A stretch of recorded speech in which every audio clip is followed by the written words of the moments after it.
Assalamualaikum warahmatullahi wabarakatuh. Dahulu kala, negeri ini merupakan tanah yang subur, di mana buah-buahannya melimpah ruah dan panen selalu berlimpah setiap musim. Namun, pada suatu hari, sebuah bencana melanda negeri ini, menghancurkan segalanya. Malannya, setelah bencana itu berlalu, tanah di negeri itu menjadi rusak dan tidak lagi dapat menumbuhkan buah-buahan seperti sebelumnya. Hanya dua jenis pohon yang dapat tumbuh di tanah yang rusak itu, meski kedua pohon itu memberikan sedikit manfaat bagi manusia.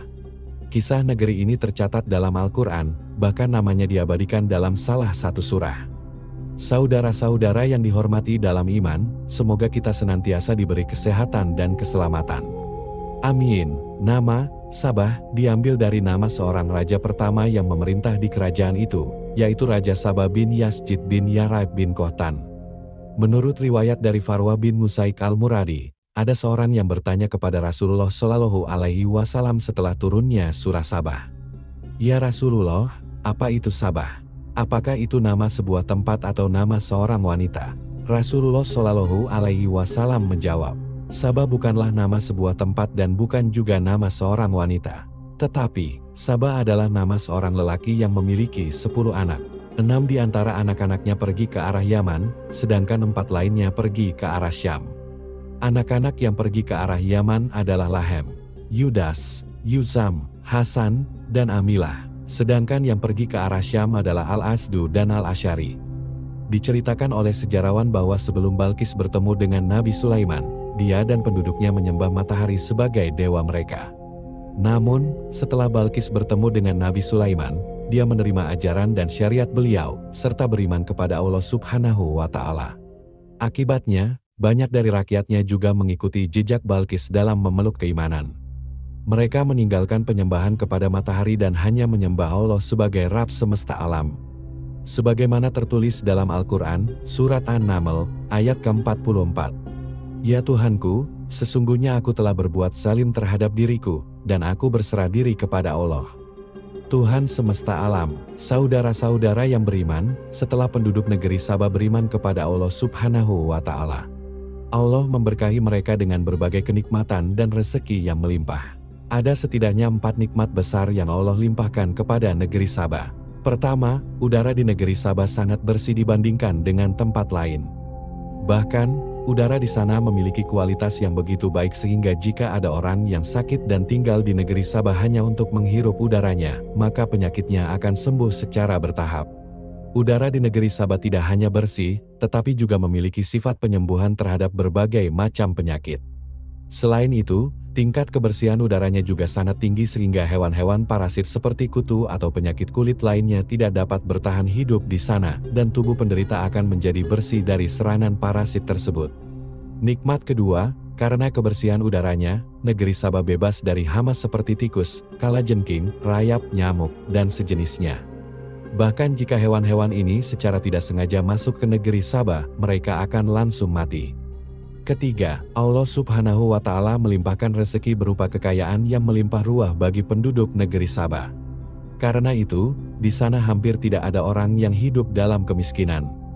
Kebanyakan dari mereka hidup dalam kekayaan yang melimpah. Bahkan, kejahatan seperti pencurian atau perampokan hampir tidak pernah terjadi di negeri Sabah. Negeri ini dikenal sebagai tempat yang aman dan tenteram bagi penduduknya. Keempat, negeri Sabah memiliki hasil pertanian yang luar biasa. Mereka menghasilkan berbagai jenis buah-buahan dan sayuran setiap hari. Tidak hanya itu, teman-teman, kualitas hasil pertanian di negeri ini juga sangat istimewa. Buah-buahannya memiliki ukuran yang besar dan cita rasa yang sangat khas. Misalnya, jika kita menanam semangka di sana, maka ukurannya akan lebih besar daripada semangka yang ditanam di tempat lain. Karena hasil pertaniannya melimpah, buah-buahan dan sayur-sayuran mereka banyak dibeli oleh para pedagang yang datang ke daerah tersebut. Oleh karena itu, di negeri Sabah tidak ada konsep musim bagi buah-buahan. Semua jenis buah selalu tersedia sepanjang tahun. Ibnu Qatadah menceritakan bahwa seseorang yang masuk ke kebun dengan membawa keranjang di kepalanya, ketika keluar dari kebun, keranjangnya akan penuh dengan buah-buahan tanpa dia harus memetiknya. Ini menunjukkan betapa berlimpahnya hasil kebun di sana. Saudara-saudara yang beriman, dalam Al-Quran Allah Subhanahu wa Ta'ala berfirman, Sesungguhnya bagi kaum Saba terdapat tanda kekuasaan Allah di antara kediaman mereka, yaitu 2 kebun di sebelah kanan dan kiri. Al-Quran, Surat Saba, ayat ke-15. 2 kebun yang disebutkan dalam Al-Quran memiliki luas yang sangat besar dan terletak di lembah di antara 2 gunung di wilayah yang disebut Makrif. Tanah di wilayah ini sangat subur dan menghasilkan buah-buahan dengan cepat. Menurut riwayat Al-Qushiri, meskipun disebutkan 2 kebun, namun sebenarnya jumlah kebun di wilayah tersebut jauh lebih banyak, dan kebun-kebun tersebut sangat beragam dalam jenis buah-buahan dan sayuran yang dihasilkannya. Saudara-saudara yang dirahmati Allah, sebelumnya para petani di negeri Sabah seringkali mengalami kegagalan panen karena kekurangan pasokan air yang mengairi sawah dan kebun mereka. Di negeri ini, hanya terdapat 1 sumber air, yaitu sungai yang cukup besar yang mengalir di tengah-tengah negeri Sabah. Namun, permasalahannya adalah sungai tersebut terletak sangat jauh dari kebun-kebun petani, sehingga air tidak sampai ke lahan pertanian mereka. Oleh karena itu, mereka mengambil inisiatif untuk membangun sistem irigasi. Mereka mendirikan sebuah bendungan besar di sungai tersebut. Bendungan besar ini mampu menampung air dalam jumlah yang besar. Bendungan ini dikenal dengan nama Bendungan Ma'arif atau Bendungan Arim. Bendungan megah ini memiliki panjang 620 meter, lebar 60 meter, dan tinggi 16 meter. Diperkirakan bendungan ini dibangun pada abad ke-7 atau ke-8 sebelum Masehi. Menurut beberapa kitab sejarah, pembangunan bendungan ini dilakukan oleh Raja Sabah bin Yazid. Namun, dalam buku-buku tafsir, dikatakan bahwa bendungan ini didirikan oleh Ratu Balkis. Hal ini terjadi karena adanya konflik di antara warga yang berselisih tentang pasokan air, bahkan sampai terjadi pertumpahan darah. Maka dari itu, Ratu Balkis mengambil langkah untuk mendirikan sebuah bendungan agar air dapat merata ke seluruh masyarakat negeri Sabah. Dari bendungan ini, masalah kekurangan air untuk kebun dan pertanian pun teratasi secara perlahan-lahan, dan kebun-kebun tersebut berubah menjadi hijau subur dengan hasil panen yang melimpah. Demi sesungguhnya, kami telah mengadakan antara mereka dan negeri-negeri lain yang kami beri nikmat di bawah langit, beberapa kota yang dekat dan kami tentukan jarak perjalanan antara kota-kota itu. Jalanilah malam dan siang dengan aman di kota-kota itu. Al-Quran, Surat Saba, ayat ke-18. Menurut penjelasan seorang syekh, ayat tersebut menggambarkan bahwa pada masa lampau, orang-orang dari negeri Sabah sering melakukan perjalanan ke Syam. Satu-satunya jalur menuju ke negeri Syam itu dikelilingi oleh kebun-kebun buah yang melimpah. Kebun-kebun tersebut dipenuhi dengan berbagai jenis buah-buahan. Oleh karena itu, setiap orang yang melakukan perjalanan, baik pada siang maupun malam hari, tidak perlu membawa bekal makanan atau minuman karena mereka dapat mengambil buah-buahan secara gratis dari kebun tersebut. Mereka juga diperbolehkan untuk minum dari aliran air yang mengalir di sekitar kebun tersebut. Selain itu, jalur tersebut juga terjamin keamanannya. Para pelancong yang melintasi jalur itu tidak perlu takut akan kehadiran musuh dan tidak perlu khawatir mengenai rasa lapar atau haus. Sesungguhnya, bagi kaum Sabah terdapat tanda kebesaran Tuhan di tempat kediaman mereka, yaitu 2 kebun di sebelah kanan dan kiri. Makanlah dari rezeki yang diberikan Tuhanmu, dan bersyukurlah kepadanya. Negerimu adalah negeri yang baik, sedangkan Tuhanmu adalah Tuhan yang Maha Pengampun. Al-Quran, Surat Saba, ayat ke-15. Saudara-saudara yang dirahmati Allah, sebelum Ratu Balkis bertaubat dan memutuskan untuk menyembah hanya satu Tuhan, kaum Sabah sebelumnya menyembah matahari dan bintang. Namun, setelah Ratu Balkis mengikuti ajaran Nabi Sulaiman, seluruh kaum Sabah mengikutinya.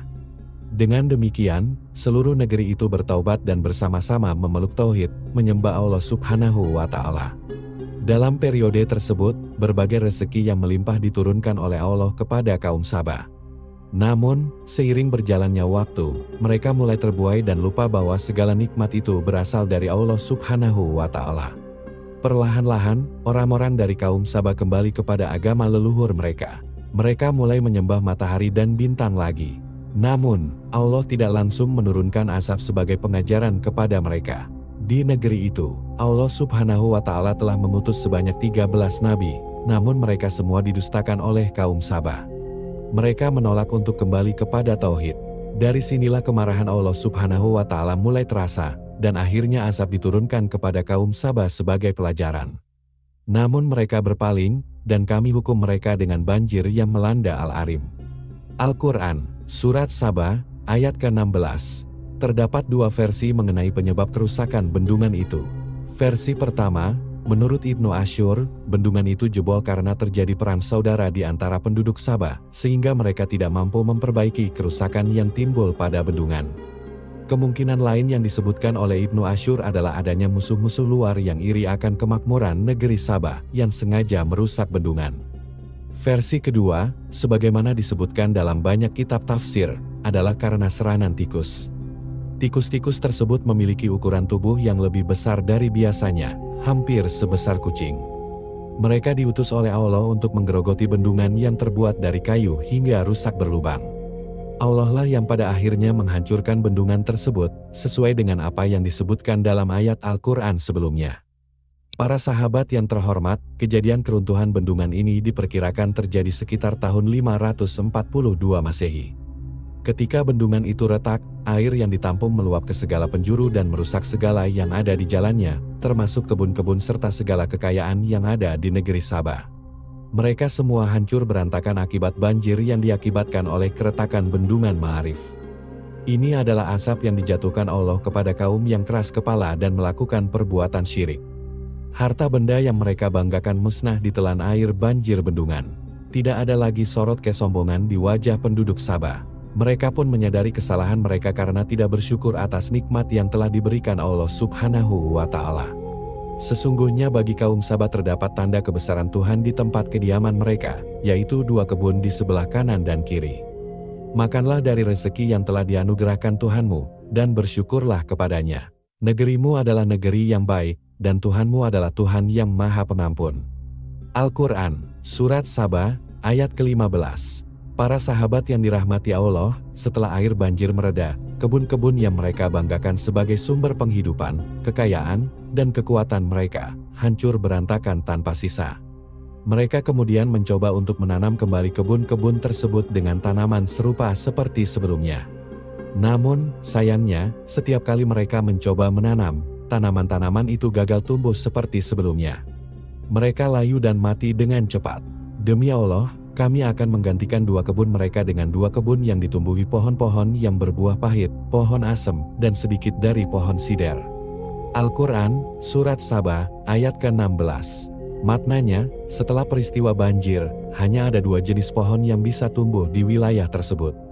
Kedua jenis pohon ini hanya memberikan sedikit manfaat bagi manusia. Pertama adalah pohon asem, yang memiliki kegunaan terbatas, dan memerlukan waktu bertahun-tahun untuk dapat dipanen. Kedua adalah pohon sider, atau bidara, yang buahnya memiliki rasa yang sangat pahit, sehingga manfaatnya sangat terbatas, mirip dengan pohon asem. Allah Subhanahu wa Ta'ala menggantikan semua kebun yang dulunya penuh dengan buah-buahan yang lezat dengan dua jenis pohon yang manfaatnya sangat terbatas ini sebagai hukuman atas kekufuran kaum tersebut. Sahabat beriman, dalam keadaan tersebut, kaum Sabah tidak mampu bertahan, dan kerajaan Sabah pun hancur. Para sejarawan memperkirakan bahwa kehancuran negeri Sabah terjadi sekitar tahun 330 Masehi, menandai berakhirnya dominasi mereka di semenanjung Arab bagian selatan. Ini menandai akhir dari masa kejayaan kerajaan Sabah yang terkenal pada zamannya. Sisa-sisa bangunan dari kerajaan Sabah dapat ditemukan dalam sebuah situs arkeologi di Yaman, yang dikenal sebagai Maribdam. Kisah ini memberikan pelajaran berharga bagi kita semua. Betapapun besar nikmat yang diberikan Allah kepada kita, kita harus selalu ingat untuk bersyukur. Kehancuran negeri Sabah adalah peringatan bahwa ketika kita lupa bersyukur, kita berisiko mengalami nasib yang serupa. Masa depan tak pernah pasti, tetapi dengan menjaga hubungan kita dengan Allah, dan selalu bersyukur dalam setiap keadaan, kita dapat menghadapi segala cobaan dengan kekuatan iman dan ketabahan. Oleh karena itu, mari kita perbaiki hubungan kita dengan Allah, bersyukur atas segala nikmatnya, dan bertekad untuk hidup sesuai dengan petunjuknya. Semoga Allah senantiasa memberkahi dan melindungi kita semua. Amin ya Rabbal Alamin. Demikianlah kisah tentang azab negeri Sabah, semoga bermanfaat dan menjadi pelajaran bagi kita semua. Jika ada pertanyaan atau komentar, jangan ragu untuk menuliskannya di kolom komentar. Wassalamualaikum warahmatullahi wabarakatuh. Wallahu alam bisawab, jika dirasa video ini bermanfaat maka alangkah baiknya untuk di-share ke teman-teman yang lain, sehingga kita juga dapat pahala jariah. Demikian pembahasan kali ini, semoga bisa bermanfaat untuk kita semua, amin ya Rabbal Alamin. Jika kamu memiliki pendapat terkait pembahasan kali ini, tulis pendapat kamu di kolom komentar di bawah ya. Terima kasih telah menonton video ini. Jika kamu menyukai konten ini, jangan lupa untuk like, share, dan subscribe ya.